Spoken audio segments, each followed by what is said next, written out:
أعوذ بالله من الشيطان الرجيم بسم الله الرحمن الرحيم فإن كنت في شك مما أنزلنا إليك فاسأل الذين يقرؤون الكتاب من قبلك لقد جاءك الحق من ربك فلا تكونن من الممترين ولا تكونن من الذين كذبوا بآيات الله فتكون من الخاسرين إن الذين حقت عليهم كلمة ربك لا يؤمنون ولو جاءتهم كل آية حتى يروا العذاب الأليم ولولا كانت قرية آمنت فنفعها أي إيمانها إلا قوم يونس لما آمنوا كشفنا عنهم عذاب الخزي في الحياة الدنيا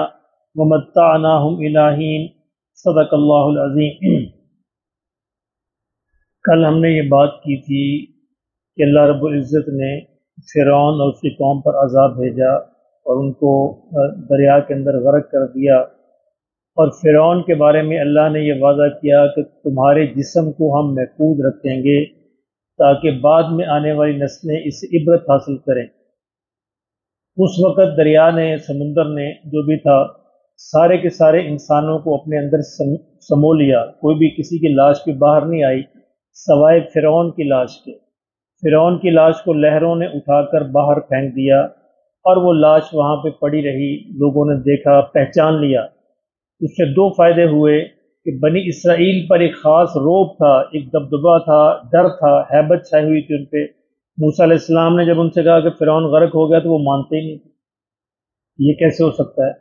پھر جب دیکھا اس کی لاش کو سامنے پڑا ہوا تو پھر وہ مان گئے کہ واقعی فرعون غرق ہو گیا۔ اور دوسرا، اللہ نے اس کو نشانی بنانا تھا قیامت تک کے لیے، انسانوں کے لیے، کہ اللہ جو چاہے، جب چاہے، جس طرح چاہے کر سکتا ہے۔ اللہ اس کائنات کا خالق اور مالک ہے، سب کے سب اس کی مخلوق ہے، وہ اپنی مخلوق کو جیسے چاہے استعمال کر سکتا ہے۔ تو یہ نشانی بھی اللہ نے رکھنی تھی۔ اچھا، اس کو اللہ نے قرآن مجید میں بیان کیا۔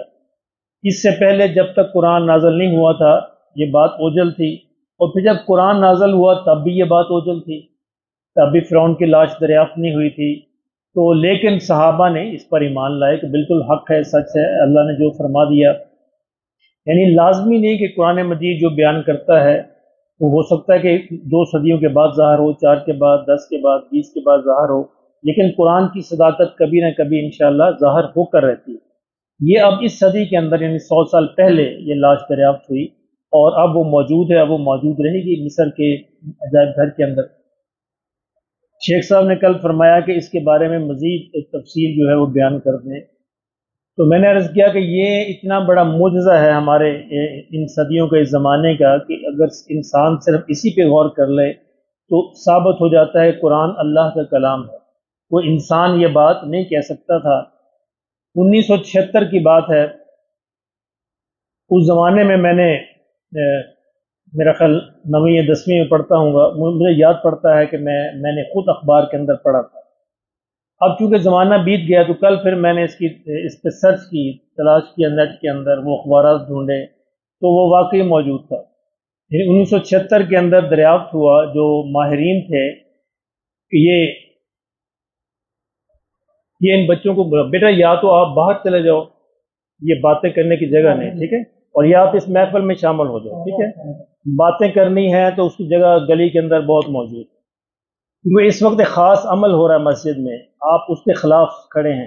اجتماعی عمل کے خلاف کھڑے نہیں ہوتے، ٹھیک ہے، اجتماعی عمل میں شامل ہوں گے تو فرشتے جنہوں نے گھیرا ہوا اس محفل کو آپ کو بھی شامل کر لیں گے، اور آپ اپنی ایک محفل بنائے بیٹھے ہیں، ٹھیک ہے۔ تو یہ دوسرا، میاں صاحب کہتے ہیں کہ اس عمر کے اندر ٹیک لگائے بیٹھے ہیں تو بڑے ہو کر ان کا کیا حال بنا، اور یہ حقیقت ہے۔ یعنی جوانی میں تو آپ کو 10 میل دوڑایا بھی جائے تو کوئی مسئلہ نہیں ہے، وہ جوان ہیں اور ٹیک لگائے بیٹھے ہیں، ان کی کمروں کا یہ حال۔ اللہ ہمارے حال پر ہیں، فرمائے آج کی نسل یہ، ٹھیک ہے، ہمارے جیسے بوڑھے تو ٹیک لگائیں تو بنتا ہے ان کا، لیکن جوانی میں ایسے لگایا جائے تو کیا کہا جائے گا؟ کہتے جی خوراک کا حقیقت ہے اللہ ہی حافظ ہے، میں آخر میں پھر یہی کہا جا سکتا ہے کہ اللہ ہی حافظ۔ یہ اصل میں ایٹیکیٹ، مینرز ہمیں گھروں میں ایٹیکیٹ اور مینر میں سکھائے جاتے ہیں۔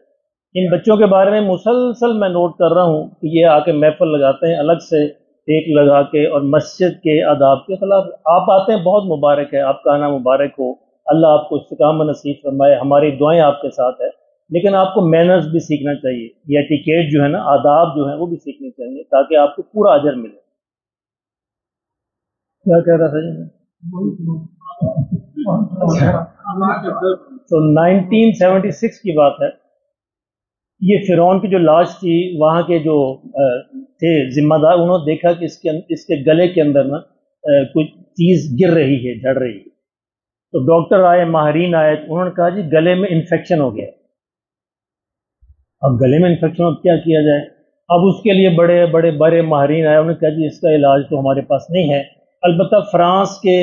ایک ہسپتال میں اس کا علاج ہے، اس کا ایک ہی حل ہے کہ اس کی لاش کو وہاں بھیجا جائے۔ چنانچہ اس کی لاش کو اسپیشل ایک ہوائی جہاز میں اس کو پاسپورٹ بنایا گیا، میرا پاسپورٹ کے بغیر آپ ٹریول نہیں کر سکتے، پاسپورٹ ایشو کیا گیا حکومت مصر کی طرف سے، اور اس پاسپورٹ پہ اس کی لاش کو سفر کرایا گیا اسپیشل جہاز کے اندر فرانس میں، اور فرانس میں جب اس کی لاش پہنچی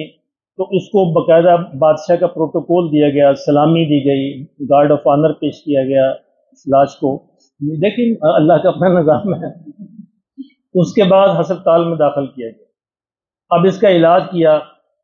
علاج کیا اللہ کی شان ہے، اللہ جو چاہے جب چاہے کر سکتا ہے، اس زمانے میں اللہ نے اس حقانیت کو واضح کیا۔ تو وہ جو ڈاکٹر تھا، یہودی تھا،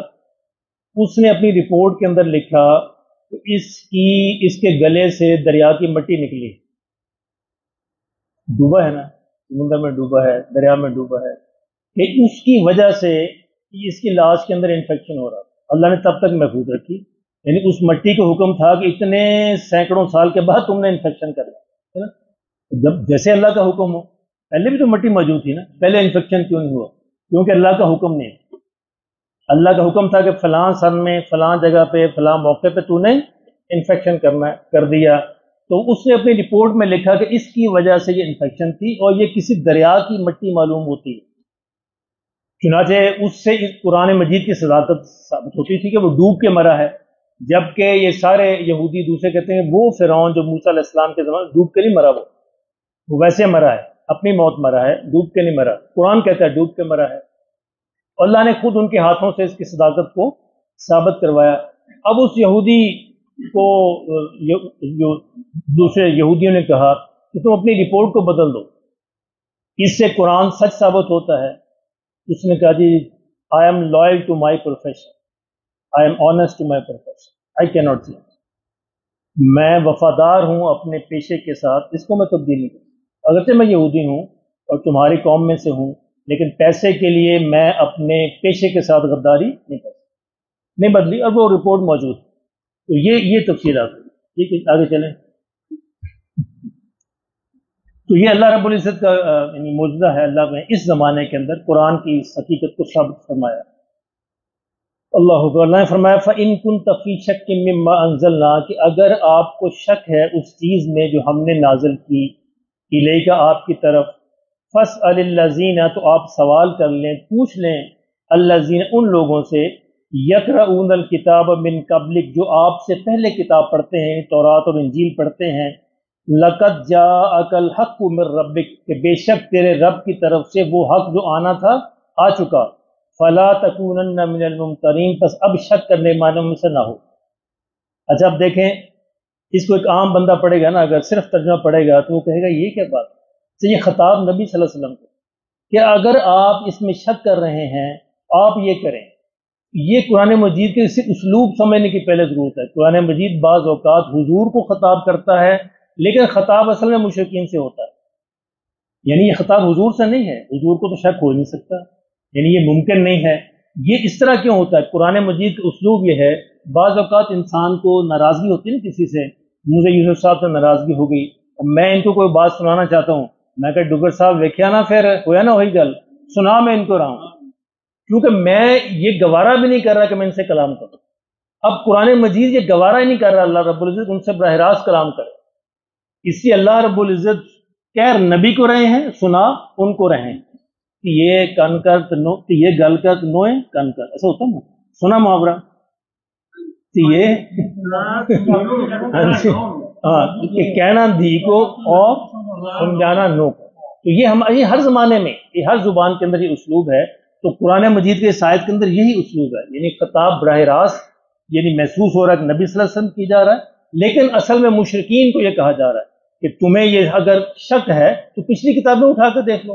پچھلی کتابوں میں ہم نے یہ کہا تھا کہ یہ حق ظاہر ہوگا، اب یہ تمہارے سامنے حق ظاہر ہو گیا، اب تم کسی شک کرنے والوں میں سے نہ ہو. وَلَا تَكُونَنَّ مِنَ الَّذِينَ كَذَّبُوا بِآيَاتِ اللَّهِ، اور تم ان لوگوں میں سے نہ ہو جاؤ جنہوں نے ہماری آیات کو جھٹلایا. فَتَكُونَ مِنَ الْخَاسِرِينَ، تمہارا حشر بھی انہی کی طرح ہو جائے گا، نقصان اٹھانے والوں میں سے، جیسا پچھلی قوموں کا ہوا.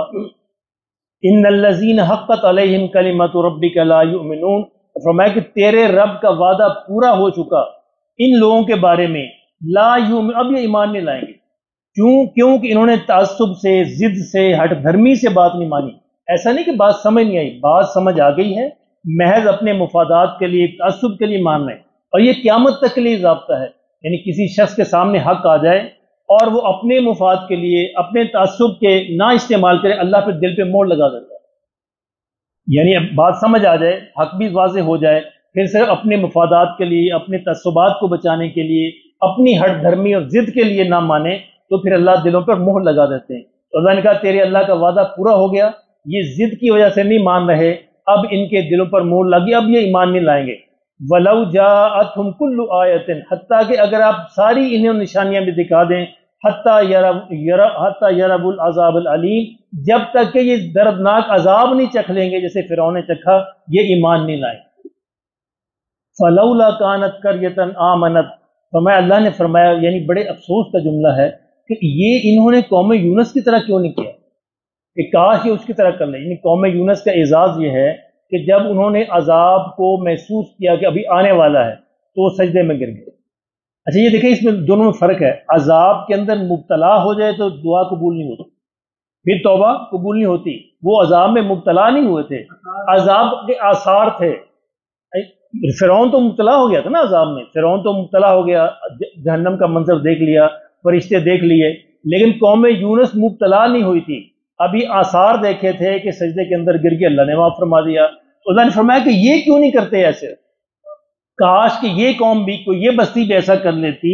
آمنت یہ ایمان لے آتی، فنفعھا ایمانھا، تو ان کا ایمان بھی ان کو نفع دے دیتا، الا قوم یونس، سوائے قوم یونس کے اللہ نے فرمایا کسی نے ایسا نہیں کیا.